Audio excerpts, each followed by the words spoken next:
Today, I'll show you how to use this diesel generator. Before start, collect the battery. Red is positive, blue is negative, positive to positive, negative to negative. Here is the engine oil. When you fill in the engine oil, check the oil gauge. It should be in the mid-level. Put it back. And here, fill in the diesel.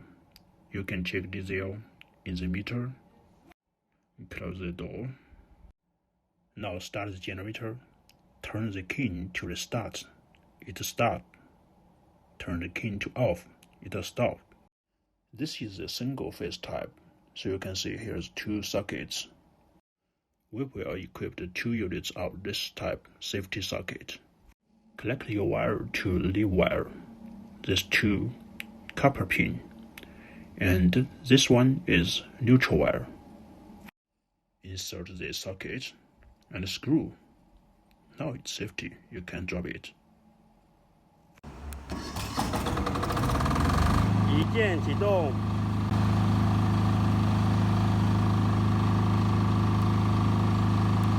一键停机，有效距离是50米。